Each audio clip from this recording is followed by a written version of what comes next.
हरिः ओम्। नमः परमहंसास्वादित चरणकमलचिन्मकरन्दाय भक्तजनमानस निवासाय श्रीरामचन्द्राय। श्री सीतानाथ समारम्भाम् श्रीरामानन्दार्य मध्यमाम् अस्मदाचार्य पर्यन्ताम् वन्दे श्रीगुरुपरम्पराम्। श्यामाङ्गं रसमयं नित्यं पाराशरकुलोद्भवम् श्रीमद्श्यामसुन्दरदेवाख्यं सद्गुरुं प्रणमाम्यहम्। सद्गुरुं प्रणमाम्यहम्। हम और आप अपने जीवन के परम लक्ष्य की प्राप्ति के लिए किसी सर्वश्रेष्ठ साधन के विषय में चर्चा के लिए आज उपस्थित हैं। श्री कृष्ण श्रीमद् भागवत गीता में कहते हैं कि हे अर्जुन, क्या करना चाहिए और क्या नहीं करना चाहिए, इसके संबंध में शास्त्र प्रमाण है।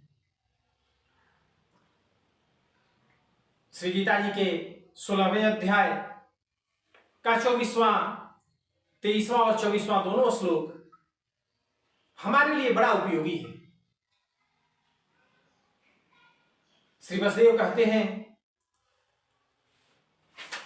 कि तस्मात् शास्त्रम प्रमाणम ते कार्याकार्य व्यवस्थित। और यदि हम शास्त्र को प्रमाण न माने और अपने जीवन के लिए मनमुखी मार्ग चुने, अपने मन को जो अच्छा लगता है वही मार्ग पसंद करें, चुने, तो उसके लिए भी भगवान ने गीता में श्लोक संख्या 23 में कहा है कि यह शास्त्र विधि मुत्सृज्य वर्तते काम कारतः न स सिद्धिं वाप्नोति न सुखम न परम गतिम। अर्थात हे अर्जुन, यदि शास्त्र के विरुद्ध अपने इच्छा से अपने जीवन का मार्ग तय किया जाएगा तो ना ही उसे सुख मिलेगा, न उसे परम गति प्राप्त होगी, और वो अधोगति को प्राप्त होगा। इसलिए हमारे और आपके लिए जरूरी है कि हमारे लिए शास्त्र क्या कहता है इसका पता लगाया जाए। श्रीमद् भागवत महापुराण में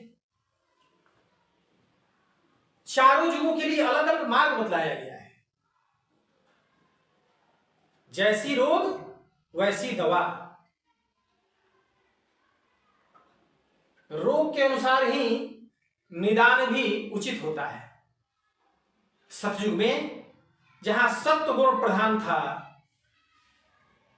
उसके लिए अलग व्यवस्था बताई। त्रेता के लिए जहां सत्व और रज समाहित हो गया जीवन में, उसके लिए अलग। द्वापर में जहां तीनों का समावेश हुआ, सत्व रज तम, उसके लिए अलग मार्ग बताया गया शास्त्रों में। और इस कलयुग में जहां केवल तम ही तम है, इसके लिए सर्वश्रेष्ठ पावरफुल दवा चाहिए, क्योंकि रोग भी भयानक है। भागवत जी में इस संबंध में जो श्लोक है उसका भी स्मरण कर लिया जाए। श्री व्यासी कहते हैं कि कृतयद ध्यायतो विष्णु त्रेतायाम यजतो मखई द्वापरे परिचर्यायाम कलौ तद हरि कीर्तना। सतयुग में भगवान का ध्यान, तपश्चर्या, त्रेता में अनेक प्रकार के यज्ञ। आप ध्यान देंगे सतयुग के जो ऋषि मुनि थे या निशाचर थे, सब तप करते थे और सिद्धि प्राप्त करते थे। त्रेता युग आया तो आप देखते ही हैं, दशरथ को भी पुत्र रत्न की प्राप्ति करनी थी तो यज्ञ किया। द्वापर भगवान की पूजा,